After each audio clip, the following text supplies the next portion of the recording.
Welcome to the Culture is Healing podcast, brought to you by Checking In. At Checking In, we create customized wellness apps for First Nations communities, guided by relationship, trust, and community knowledge. We're also grateful to share our Pathways to Healing tool, which supports frontline and support staff in helping community members access healing houses more quickly and with care. To learn more about our work, please visit www.checkingin.co. Thank you for being here and for spending time with us. I hope you enjoy the episode. Aichka.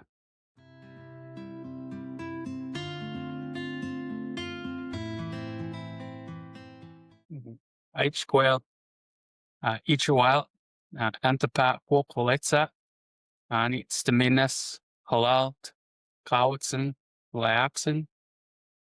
Hello, everyone. My traditional name is Wokoletsa. My English name is George Harris Jr., and I'm calling you today from my home here in Staminas. This is the community that my father is from. This is the community that my mother married into. And this is the community that my siblings and I were raised in. I belong to George Harris Sr. and my late mother, Sylvia Harris. My grandparents from my father's side of my family are the late Lawrence and Irene Harris.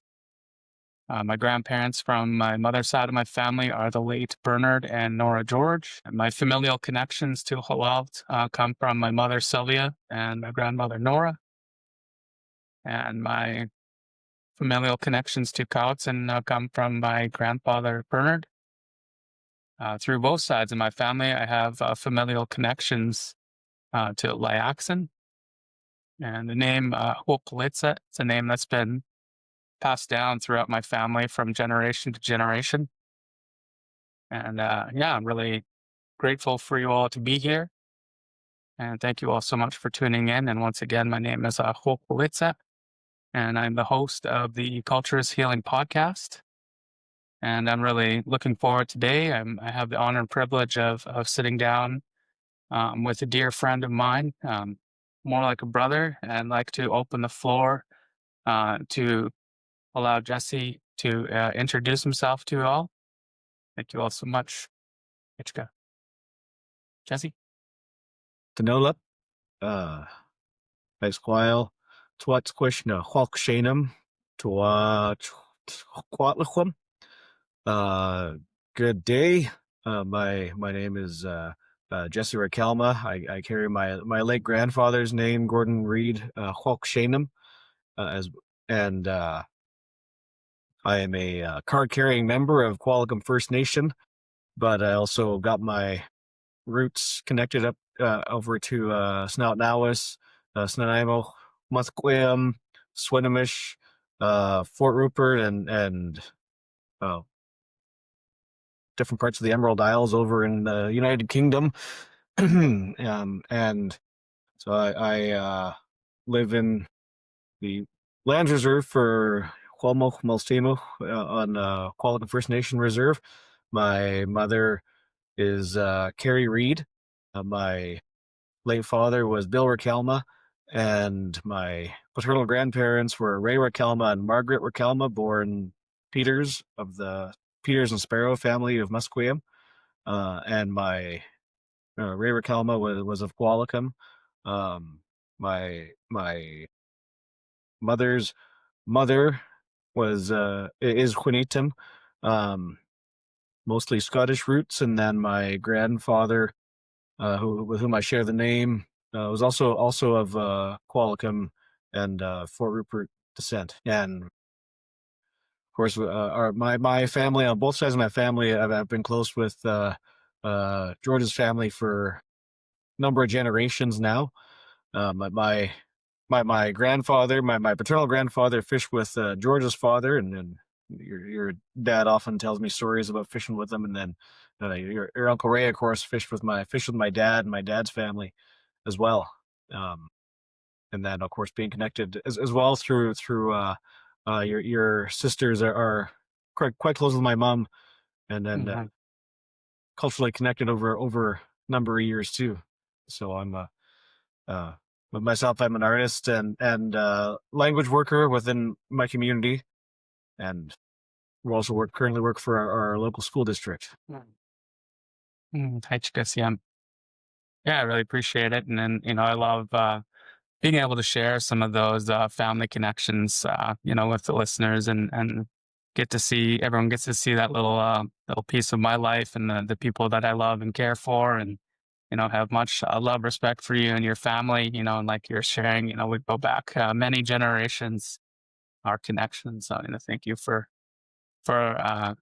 coming on and introducing yourself and sharing those connections that we have together. So, HK. Yeah, and as we're taking a look into um, our podcast, we always love to be able to share.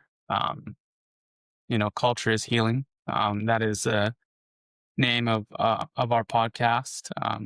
Also, in the work that I do here at Checking In, culture is healing is one of the apps that we've created alongside with the Squamish Nation and many other nations as well. And it's something that really holds a special place in parts of our people.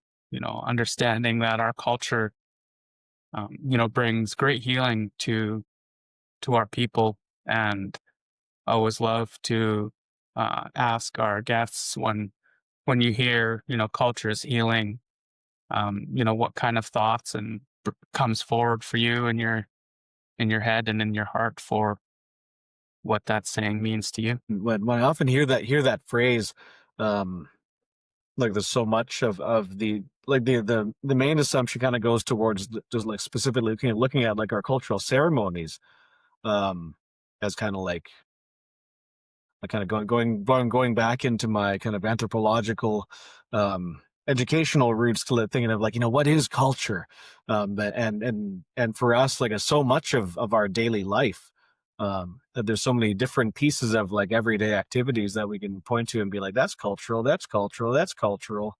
And when we think of things that are so normal to us, the things that we do just on everyday little things that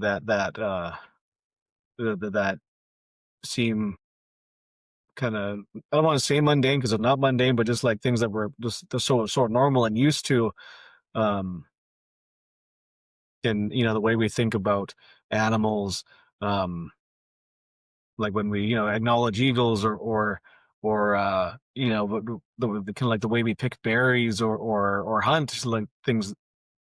It's almost like those things to some people aren't normal and aren't cultural, but but they are, in the sense that these practices that we do and carry and the intentions behind so many of them are a part of our cultural identity and who we are and have been for as long as we can trace back in our stories. And so there's so many levels of things that I look at when I hear the term culture is healing, that like it doesn't always mean having to be at a ceremony and sitting down being quiet. It's looking at like at the same time like how are we when we're digging clams, how are we when we're like sitting and visiting, and kind of acknowledging that all of these sorts of different practices aren't things that everybody does. And and so when I think of culture as healing, it's acknowledging the unique nature of how we understand our relationality to the world around us.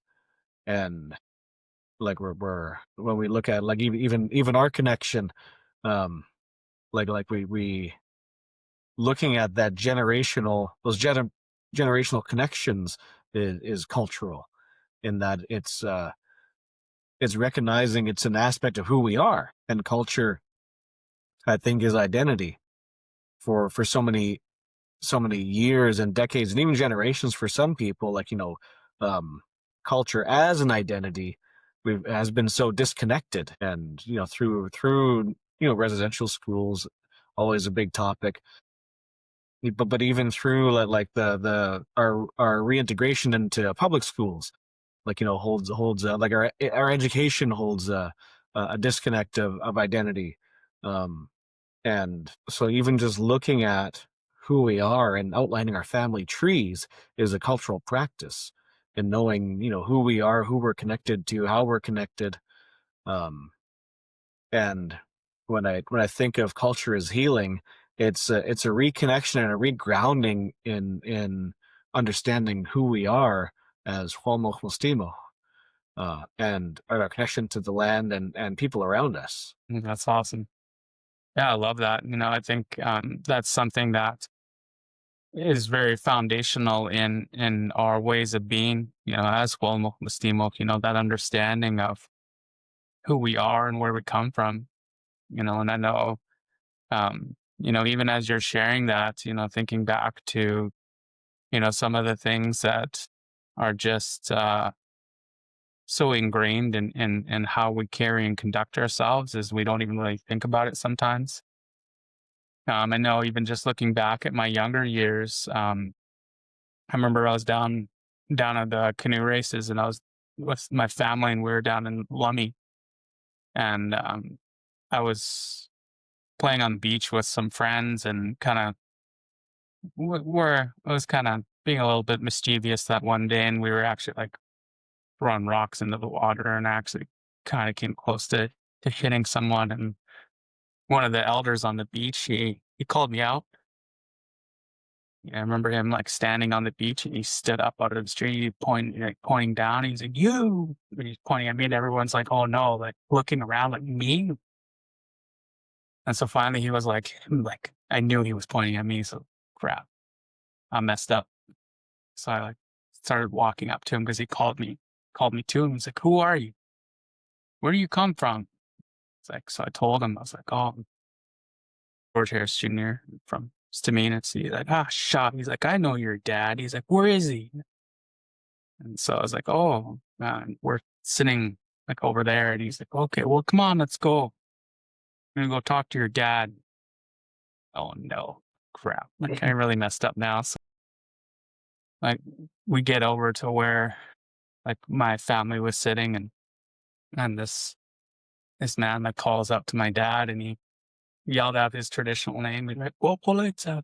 My dad's kind of what? So he stood up out of his chair, turned around, and then so my dad came walking up and saying, "Oh, shy." He's like, "What'd you do?" And he's like, "Go sit with your mom." And I was like, "This sucks," because it was like Saturday, so we just literally we're just getting down there. We had only been down there for like an hour or two. So and then so this man, like, you know, part of our traditions, like he asked, "Who do you belong to? Like, who are you?" And so it's something that's always ingrained in our people, and how we carry and conduct ourselves, being able to share and recite who we belong to and where we're from, the connections to the lands, like even how we shared in our introduction, like, you and I recited not only just where we live, but the connections that we have through our family. I love being able to hear. I have like the opportunity to hear our guests sharing exactly who they are and where they come from, connections to land. So it's so meaningful to our people. So, hey, Haichka, brother, for sharing. I appreciate it. Whenever taking a look into our traditions and our culture, there are so many things that are impactful for our people.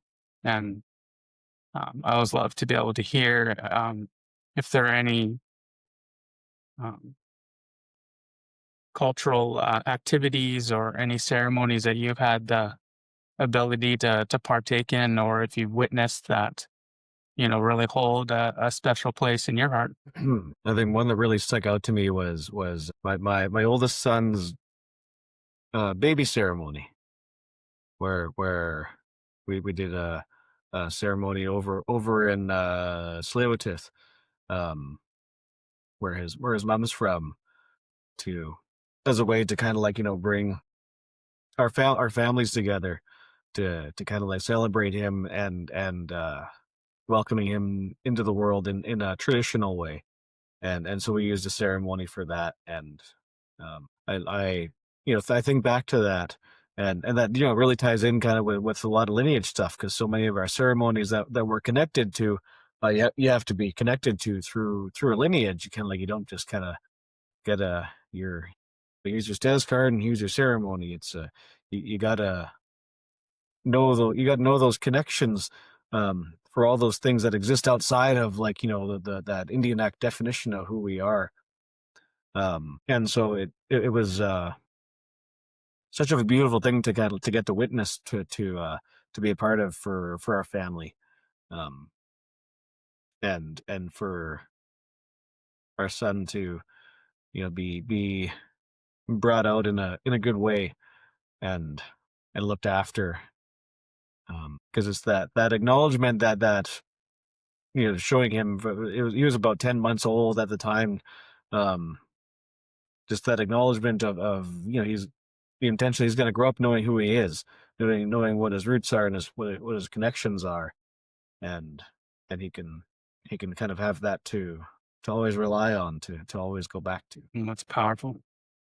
Yeah, I know for me, I remember, looking back at ceremonies like that, like I do remember, going through like a coming of age ceremony.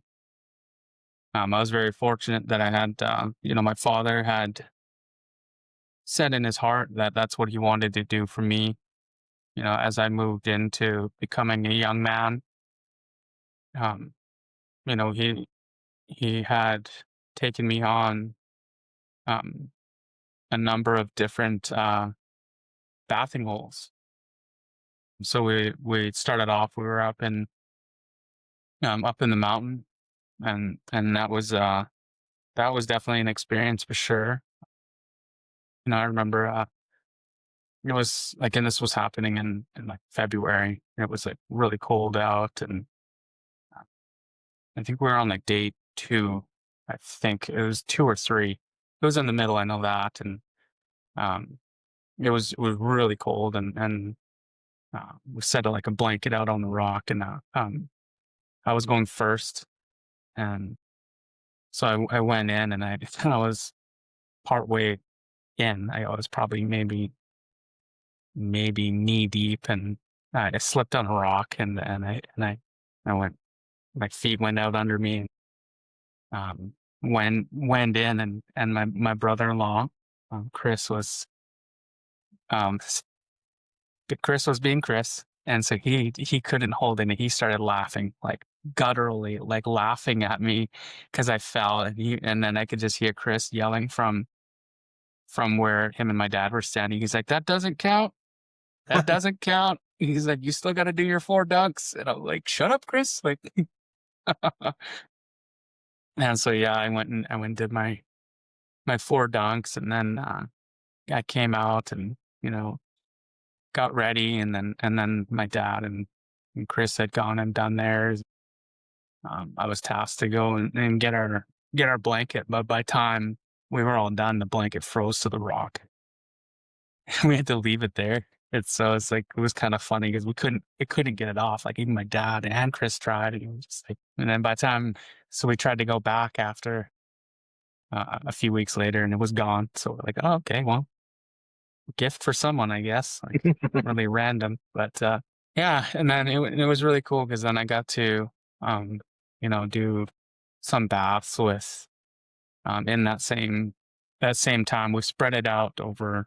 It was roughly over a month because my dad had it set in his heart that we were going to go up the mountains first, and then we were going to work our way down. So then we went into some lower lying waters, and then last was out in I mean, out in our bay here down in front of my house, and ended on the ocean. And so that was really powerful to be able to do that, and um, be ushered into manhood in a cultural way. Meant a lot to me, and even still reciting back now, you know 30 some odd years later, still having those fresh in my mind.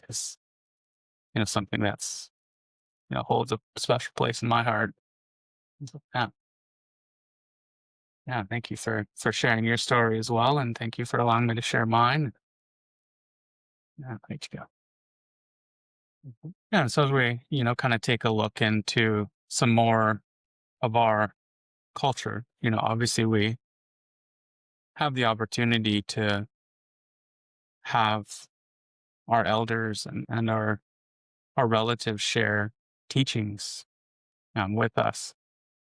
And a lot of those teachings are things that are like foundational and really help us in our lives, as we navigate what this world is like for our people. Um, we're guided by our teachings. And so I was going to ask you, Jesse, if there's, some of those teachings that have been shared with you that really help guide you through your day to day walk and navigating this world. I think one that really like sticks out that I always feel is important is and as an artist, um I think one that really stuck out to me. So I never had a formal mentorship in my art practice. Like some people have kind of gone through like a mentorship with an artist, but I never kind of went through that.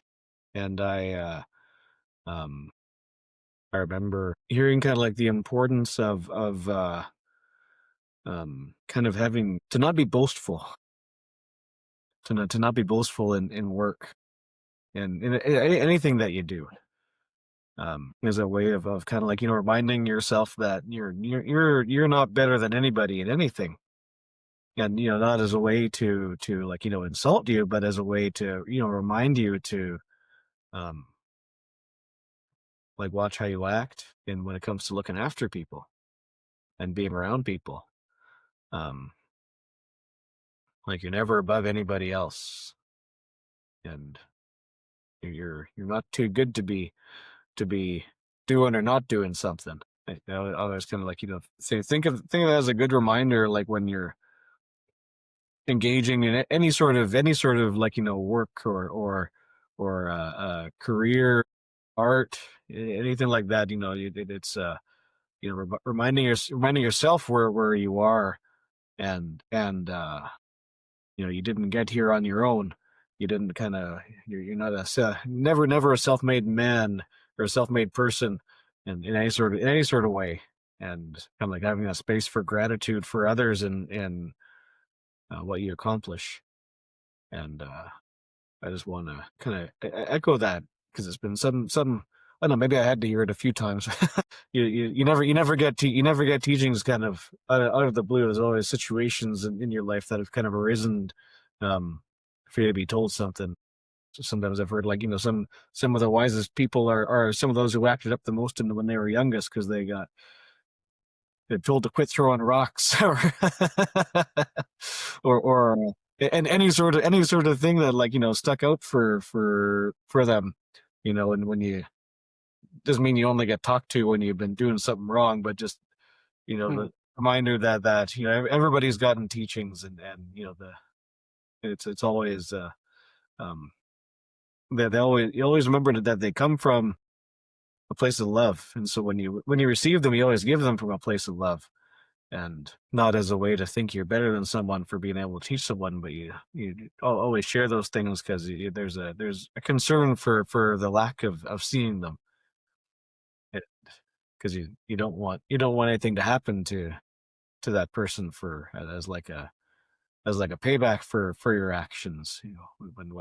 When that Elo called you out for doing that, there's probably a concern like I do, like, hey, I don't want him hurting somebody or hurting himself. Someone got hit by that rock, then you have a whole res that you don't live on coming after you, or any or whatever other supernatural sort of comeback comes from those sorts of things. So it's always a reminder of act good no matter where you are, who you are, or what you're doing. mm, mm, mm. Right, Yeah. Even just hearing you, sharing that, I reflect back, a few years ago, I was kind of, riding a little bit of a high on a job that I just landed. And then I was hosting a meeting, and I was sharing, oh yeah, I'm the leading this portion of the nation's, department, and I'm really glad to be able to doing this work, and then I was sharing all this stuff about all the cool things I get to do now, and I finished talking, and this was like in the introductions, and so the elder in the meeting was sitting right next to me, right to my right, and he shared with me like that day something that I'll never forget. Is he called me up. He was like, thanks for bringing everyone together. Thanks for gathering everyone. He's like, but I want to ask you. You're talking about your job and you're talking about all this stuff you're doing. I didn't hear you talking about your dad. I didn't hear you talking about your mom. Like you didn't even mention who you belong to. You're just talking about your job. And I was like, oh, kind of hit hard, and I just sat there.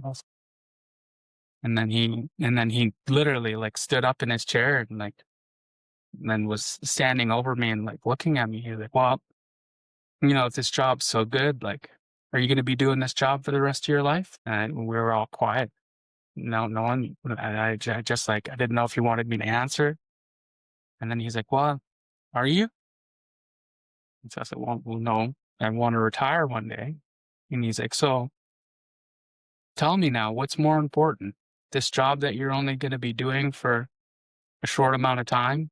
Or is it more important for you to talk about who you are and where you come from and who you belong to? I was like, I get it. And then, I thanked him, and I realizing that I was getting too caught up in the title that I held, being too, being too boastful in this title that I carried. And he reminded me to remember who I was and where I came from. That's the most important thing. That's the thing that I'm going to carry with me, like traditionally. The people I belong to, the families I come from, that's what's going to be with me until the Creator calls me home. Not this title. I don't even carry that title anymore. I don't even have that job anymore. And so just that reminder, that elder reminding me to be humble, remember who you are and where you come from. And I was like, oh, yeah. So that was a more recent lesson that I got caught up in with my own being too boastful. So yeah, thank you for sharing your teachings, Jesse, and that have been shared with you, and I hope our listeners can hear the stories that we share and apply them to their walks of life as well. Right, good. And so we're taking a look at sharing teachings and stories. I was going to see, Jesse, if there's any um, words of wisdom, or if there's any teachings that you would want to share with our listeners here today. It's always I always find that one a tough one to sort of like, because there's a number of things you can kind of share with people, and there's also the feelings and understandings that not all teachings are for everybody, um kind of deal. I think that kind of comes with with other aspects of our culture and our society. We're never all, well, when we think of this idea of, like, nutsamat, um and I feel like I always feel critical of understanding as being that we're all one, um and different in ways that can be interpreted.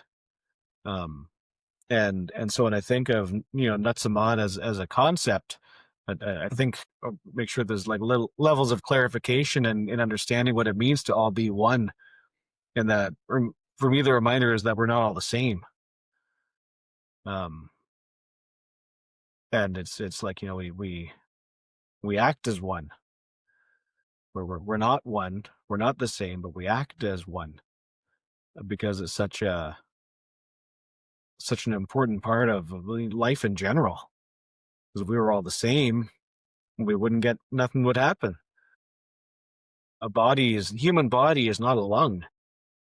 If the body was all the same part, then it wouldn't function, it wouldn't live, it wouldn't survive. But it's all these other little bits and pieces that allow us to be connected, and there's these things that allow us to act as one. So you're not gonna tell a heart how to act like a lung, but they both kind of need the oxygen to survive. And so there's those understanding those similarities and those differences, and even just the idea of sharing teachings is you're never going to share this teaching same teaching to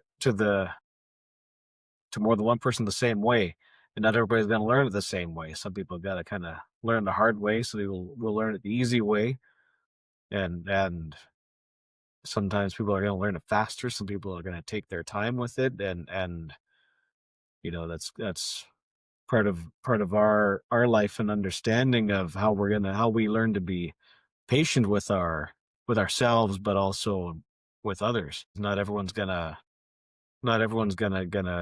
receive that teaching in the same way. And so someone, especially, like, there's generations of people that they aren't always gentle with teachings, but we're shifting in who we are as people, not just indigenous people, but as people. Like, if you share the teaching in just the wrong way, it's not going to get received, and people aren't gonna, but they might not hear what you're trying to say. So it's always kind of understanding your audience, understanding who you're talking to, finding those different ways to be gentle, to get the words across. Because sometimes, you might have been that teaching might have come from someone who may have said it louder than we might have wanted to hear it, but we're finding those other ways of making sure that our teachings are shared from a good place, from love, and just recognizing that we're all, we're all come from our unique cultures, and even amongst, Coast Salish, um, but we're all going to have different flavors of Coast Salish, and even amongst that, we're going to have different flavors of Indigenous people. Most definitely. Yeah, and I think, one of the things I was, thinking about when you're sharing is how some of these teachings are brought forward. Some are reactive. If something does go wrong, then we have our self when come forward and share what went wrong and what we can do better. And there's times where sometimes it might seem like those words are harsh, but there's that understanding that those teachings do come forward out of love. And I remember, like, my uncle Tom, like, sharing with us, like, when we would mess up, and I was kind of jokingly say to us, but, like, he meant it, like, if I didn't care about you, I wouldn't correct you. And if I didn't care, I would allow you to keep walking around in this world and making mistakes and keep looking dumb. Sharing these words with you now so that you can correct what you've done wrong, so that hopefully that next time you can do better. You can do things correctly next time. It's just, that's something that really stuck with me. And I'm hoping that, as we continue on in our collective journeys together, as we, continue to share our language and our culture with our young ones, and sharing it with our friends who have settled in our lands, that they can come into this work and come into it with open hearts and open minds, and be open to when those corrections come forward and how they might be received. Yeah, and so those are kind of some of the things I think about when that came up for me as I heard you sharing your teachings as well. So thanks God for sharing, brother. I really appreciate you sharing teachings with our listeners. And yeah, and as you know, we're here nearing the end of our conversation. You know, I just wanted to um, give you an opportunity to highlight, some of the work that you're doing and some of the work that you've done and open the floor for you, brother, to share with our audience here. I often tell people that I accidentally became an artist. Um, I was working on grad school, and I was kind of close to being done, and then I got offered a job to carve a pole. Um, and so I said okay. Um, I'd never carved a pole before. At first I was gonna be working on it with somebody, but he kind of got um seconded into something else and wasn't able to commit to it anymore. And then the original people that were hiring for the job said, "Well, do you still want it?" And I said, "Okay." uh, I had no idea what I was doing. I did it, um, but it wound up being kind of like a step away for myself from academics. Um, I was working on a master's degree at UVic at the time, and this opportunity came. And when my late grandfather was sick, um, he he wanted to kind of give away his things before he passed, so that stuff would just be easier for people to deal with after he passed. Um, and so, uh, and he wasn't quite as mobile as he was prior to being sick. So it was kind of like, go look through my stuff, and if you want it, you can have it. Show me what it is, and I can tell you about it.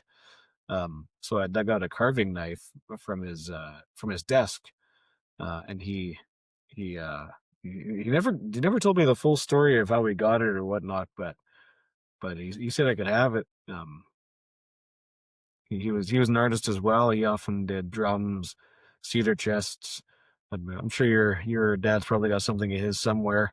Um, and sometimes people thought that he carved too, but he never really got into carving.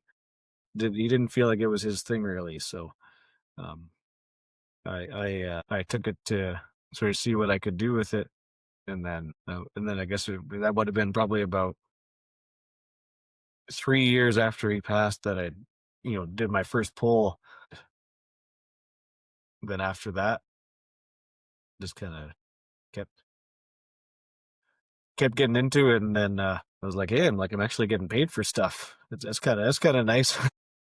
Like, not having been, like I said before, not having been through a formal mentorship, um, didn't mean I didn't learn from from people. So I had to kind of spend time, visiting with people who did it as a career in itself, just to kind of like learn from them.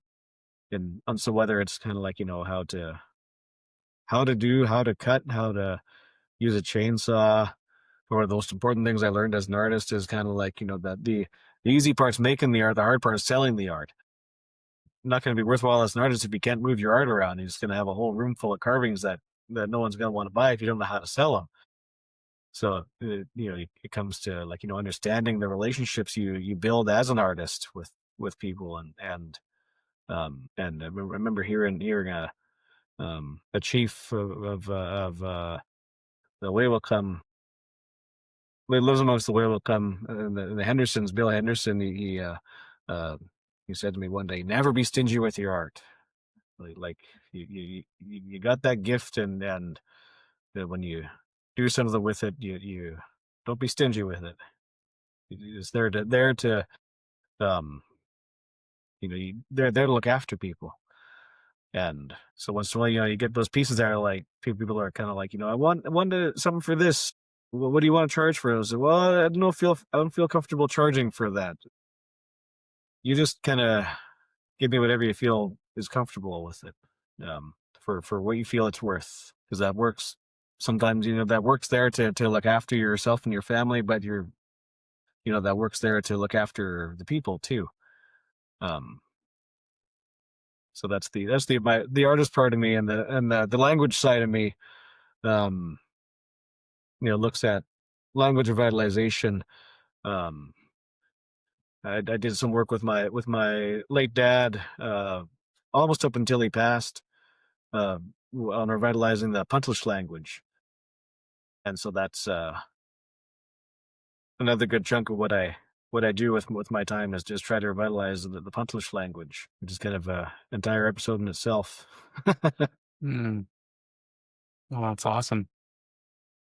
Yeah, Haichika, I appreciate it, brother. Thank you for sharing, a little bit about the work you do, and the art, and the language revitalization. It's also important. And yeah, I really appreciate you taking the time to come and sit with me today. And want to thank the listeners of the Cultures Healing podcast, and for continuing to come back and hear these amazing conversations that I get to have with these amazing people. And I hope to catch you all in the next one.